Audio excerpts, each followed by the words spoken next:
The more that I'm reading, the more I get fed up. I'm working till I'm on a whole nother level. They lurking, I'm humble, but I'll never settle. I'm certain they hate on my name if I let them.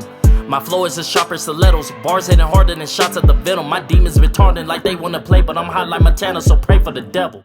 It's me, SimbaTv.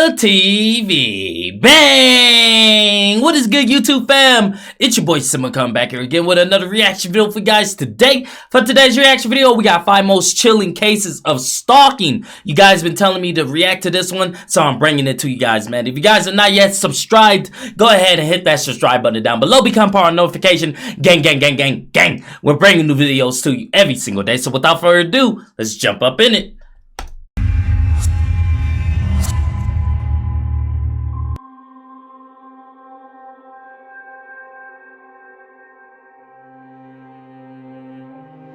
Number 5.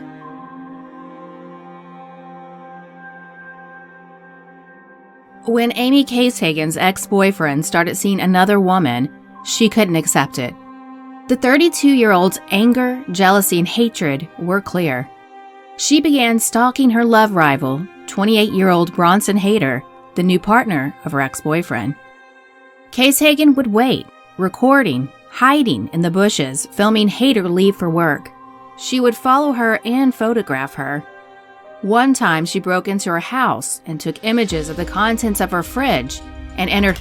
What type of fuckery? Why are you taking pictures of my fridge and my bed and stuff like that? See, this is why I look around me, man, and this is why, you know, I choose wisely with the people that I let into my life, whether, you know, it's sleeping with them or whatever the case is, like friendship, relationship, all of it, man. You gotta choose wisely because people are fucking sick. Like, why are you taking pictures of my goddamn refrigerator, you weirdo? Her bedroom and took a photo of her bed.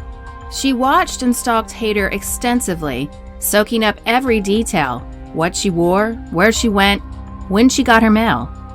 Hagan learned everything she could about her. The stalking went on for months. And then finally, she planned to kill her.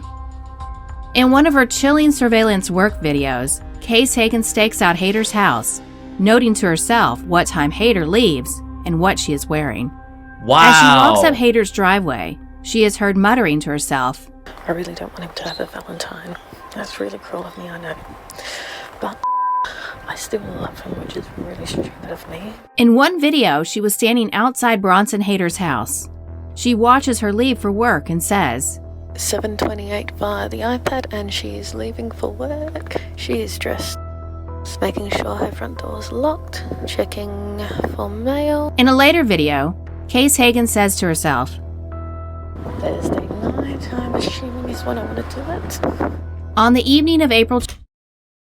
First of all, you're really dumb from documenting like everything, talking about Thursday night is when I'm gonna go kill this girl. I'ma go hurt her, showing what you wearing and stuff like that. You're crazy. You're crazy. You're not there. You're not there. Makes no sense. What? 20th, 2015, Hagan broke into Hader's home and lay in wait before striking her on the back of the head with a hammer and pushing her to the ground. When Hader was on the ground, she continued the hammer attack, a total of 10 blows before trying to strangle her with a scarf, blocking her nose with her fingers, and then attempted to suffocate her with a plastic bag. Fortunately, Hader managed to escape when Hagan became distracted by a phone ringing, fleeing to a neighbor's house. Hagan was arrested, and police found she had armed herself with a knife, hammer, set of keys, and a locksmith's toolkit. Police also found a disturbing list in her possession showed a plan to kill Hader. The first line read, "Kill Bronson, bitch deserves it," and had the words hammer, cuff, and suffocate on it. Another photo was taken of a list found at her home, which had details of how she would either kill or knock out Hader.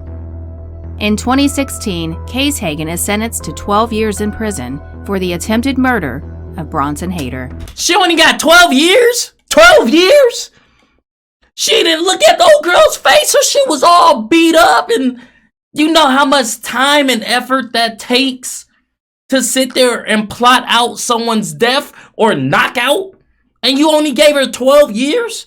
Fuck a 12-year, man. Drown her. Drown her with the sharks.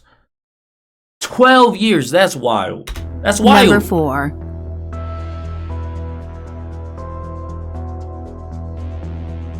When Kristen Pratt opened the message on Facebook from a college classmate, she thought it was innocent enough. Little did she know that Patrick Macchione was actually a deranged cyberstalker. He looked like who a would stalker. spend months turning her life into a living hell. Macchione sent her a friend request on Facebook and initially claimed that he wanted to catch up with her. But on the turn of a dime, his communication with her became sinister. He began messaging Pratt incessantly, and the content of the messages became weird. Eventually, he posted 27 videos on YouTube and threatened her life on Twitter. What? Pratt became aware of the videos through her friends because he was contacting all of them via Facebook to ask him to tell her about the videos. Macchione claimed that he was in love with her, that he wanted to be with her, and wanted her to have his babies. The problem became so bad that Pratt actually took out an injunction against him, but he ignored it and continued to harass her. I've been sent on a mission to make Kristen Pratt feel warm and fuzzy. Nigga, what? You been sent on a mission to make her feel warm and fuzzy? Nah. She's feeling creeped out, scared, probably shaking. What you think 20 YouTube videos gonna do for that woman? Like, seriously, you weirdo. Let's stop and think about that one. Yeah, I'm just going, she ain't replying, so I'm gonna go ahead and post 20 YouTube videos confessing my love for her. She gonna love this. I'm gonna contact all her friends. She gonna love this. I'm gonna make her feel warm and fuzzy. Fuck out of here. Police didn't consider him a serious threat. The cyber-stalking intensified, and Macchione's messages started to contain veiled threats against her. Some messages contained perverted sexual fantasies involving bondage and other things of that nature. Eventually, Macchione's threats of violence and desire to hurt Pratt became more overt. You don't want me for a life, Kristen Pratt? That's a very, very unwise decision. He began showing up at fucking Pratt's weird. work and at the college campus where she attended classes. Becoming afraid for her life, she started to alter her appearance, which ultimately did little to hinder Macchione's stalking. Then in 2012, a police officer spotted Macchione with a backpack acting suspiciously. The police thought there could be some stolen items inside his backpack, but instead, he found Macchione's camera.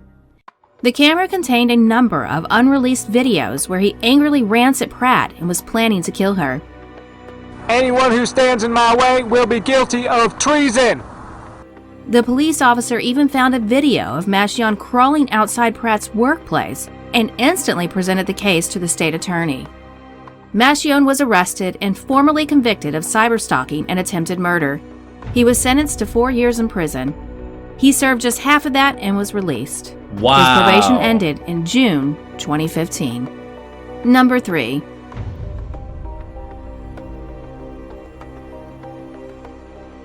On May 28, 2019, one woman was walking back to her home in Sillim, Seoul, when a suspicious man followed just meters behind her. He apparently tried to disguise himself as just another pedestrian, but CCTV footage shows that the woman turned her head around a few times, indicating that she actually noticed the man following her. She continued walking nevertheless and made it to her apartment. However, as she steps out of the elevator and taps on a keypad lock to enter her apartment, CCTV footage from another camera shows the man was still right behind her, waiting for the right moment to pounce on her. As the door's about to shut behind her, the man steps out of the still open elevator and extends his arms toward the door, a second too late. Agitated, he paces around the locked door, pushing at the door handle and keypad, testing to see if he could open the door. He even tried to knock on the door. In the extended version of the video footage, later released by local broadcasters, the man loiters in front of the door for 10 minutes. He even shines his cell phone flashlight at the keypad in the dark, trying to make out the woman's fingerprints. According to the Korea Herald, the suspect, a 30-year-old man surnamed Cho, turned himself in the following day after police investigations began. Police said Cho threatened the woman, saying he would force the door open if she did not let him in. According to the police, he pressed a higher number in the elevator to trick the woman into thinking he was going to a different floor. Cho then denied all charges, saying he was drunk and does not remember anything. How you gonna confess to something and then deny it? What sense does that make? Oh yeah, I did that. Yeah, I did that. Nah, I don't remember none of that. I was drunk. Sir, we already got your confession. You can't double back now. It's too late. We got you on video. The police initially charged Cho with trespassing, but due to the public outrage on the incident, they retracted their initial charges and accused Cho of attempted rape, citing the Act on Special Cases for the punishment of his crimes. Oh yeah, he was definitely trying to rape her. Number 2.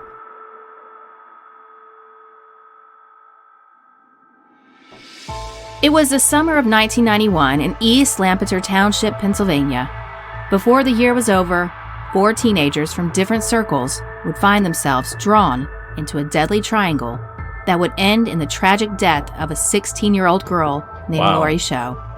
It all started when 19-year-old Lisa Michelle Lambert began having relationship problems with her boyfriend, Lawrence Butch Youngkin. The couple often has arguments and even used other people to make each other jealous. That particular summer, Lawrence dated Lori Sho. The couple dated twice during a 1-week relationship. According to Lori's mother, her daughter reported to her that Lawrence had date raped her in the back of his van on their last date. Lawrence Youngkin denies it. Shortly after his final date with Lori, Lisa and Lawrence got back together. When Lisa learned that Lawrence had dated Lori, she nearly went insane with jealousy. However, it wasn't the dating that had Lisa in an uproar. It was the idea that Lawrence had slept with another girl. These violent, jealous feelings grew into uncontrollable urges when Lisa learned she was pregnant with Lawrence's child. Lisa would then take her pent-up anger and fixate it on Lori by stalking her in public. Lisa would frequently harass Lori, taunting her with obscene phone calls and openly threatening her wherever she was in public. Lori's mother attempted to file assault charges against Lisa, but it did little to stop her. On the morning of Friday, December 20th, 1991, Lori Sho is found by her mother in their home. She had been stabbed numerous times. Later reports from investigators reveal Lori had suffered a 5-inch laceration to the throat, a stab wound that punctured a lung, a deep cut that penetrated her thigh to the pelvic bone, and another that grazed her spine. She also had sustained several wounds to the head and numerous defensive wounds. Lori's mother, Hazel, had left home to speak to a guidance counselor at her daughter's school at 7 a.m. It was later revealed that the appointment to see the counselor was a ruse perpetrated by the killers. Wow! When she returned home, she found her daughter clinging to life. She said Lori identified her killer as Lisa Michelle Lambert, allegedly telling her Michelle did it. Police arrested Lisa, Lawrence, and Lisa's friend, 17-year-old Tabitha Buck, at a local bowling alley later that day for the murder of Lori. Initially, testimonies from the 3 showed that Lawrence had dropped Lisa and Tabitha off at Lori's house, where the 2 girls murdered Lori. Lawrence claimed that he had not participated in the murder. He told police that while he was under the impression that Lisa and Tabitha were going to cut Lori's hair with a knife as a prank, he did help provide an alibi and help to dispose of evidence. Wow. According to Tabitha Buck's admission, she said she knocked on Lori's door when she and Lisa arrived at the home, sat on Lori's legs, and prevented her from leaving the home, but said, wow, that is sick, man. That is sick. What would bring you to that? What you think? Now that she's gone, he ain't gonna have, other women around? Girl, you going to jail for life. He gonna be busting all types of fusses. You crazy, man. That it was Lisa who killed her. That's crazy. Tabitha said she watched as Lisa drew the knife across Lori's throat as though she were cutting a loaf of bread. Lisa was convicted on July 20th, 1992, for the charges of first-degree murder and criminal conspiracy in the death of Lori. Tabitha was also convicted for similar charges. Lisa and Tabitha were both given life sentences, while Lawrence received a lesser sentence for testifying against them. He was granted parole in 2003, and Tabitha Buck was granted parole on December 21st, 2019. What? Number 1.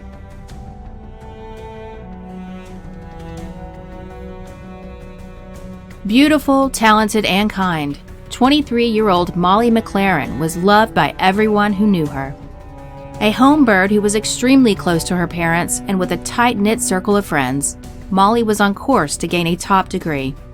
The only thing missing from Molly's life was a boyfriend, so she turned to online dating to meet her perfect partner. Then, in the summer of 2016, she matched with 25-year-old Joshua Stimson on the dating app Tinder. The pair messaged each other for 3 months before finally meeting. According to Molly's friend, it was Molly's first proper boyfriend. Stimson, a warehouse worker, was soon spending most of his free time with Molly at her family home. But as the months wore on and Molly and Stimson's relationship evolved, those closest to her started to notice a change. Molly's father said, "It seemed as though he didn't have any friends and was a bit of a loner. He just wanted her to himself and wasn't interested in making new friends or even dealing with Molly's friends." Molly, a dedicated student, was also feeling overwhelmed with how much time Stimson wanted to spend with her. Stimson would just turn up uninvited when she wanted to have some time on her own to study. He would come and lie on her bed so he knew where she was and what she was doing. Yeah, that's weird. Stimson even quit his job in a warehouse so he could spend even more time with Molly during her... Yeah, nah. My man quit his whole job just to sit around and be with her? Yeah, that's when I would have been like, yeah, bruh. You got some issues you need to work out through, for real. Her summer break. Eventually, on June 17th, 2017, she ended their 7-month relationship, telling friends that she felt she was constantly treading on eggshells around him.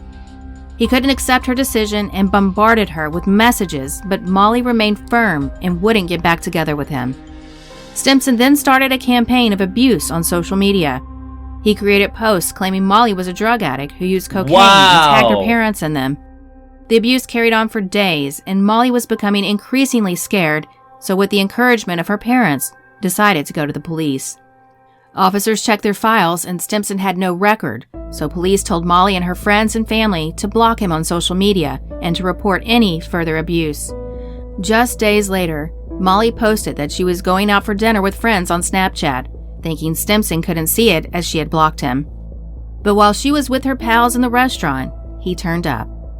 Molly put it down to simple coincidence but felt so uncomfortable she came home early. The following morning, she went to the gym to fit in some practice for her course. As she started her workout, she was horrified when Stimson walked into the same gym and started training close to her. Wow. Chilling CCTV shows her approach him before sending a terrified text to her friend, telling her he was there. It turned out Stimson was using another woman to keep track of Molly's social media so he could stalk her. Terrified, Molly abandoned her workout and waited until she had seen Stimson leave before making her way to her car.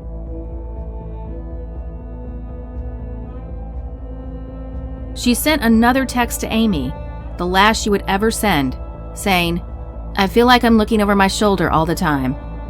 As she got into her car, Stimson launched his brutally violent attack at just after 11 a.m. on June 29th. He stabbed his ex-girlfriend 75 times and was arrested at the scene where his first words were, "She's in the car, I've killed her." During the trial, Stimson denied murder and pleaded guilty to manslaughter. He claimed diminished responsibility and insisted he could remember nothing about the attack. 75 times. That is overkill. That is so sad. That poor young girl. Damn, man, that shit makes me want to cry, bro. That's fucked up. That is fucked up. He also argued that his mother leaving the family when he was a teenager had left him with a pathological fear of abandonment. Wow. The problem with that claim was that his actions were clearly planned. He went shopping for the weapons he used to kill her before the attack. Wow. Joshua Stimson was found guilty of murder. He was sentenced to at least 26 years in prison. Wow.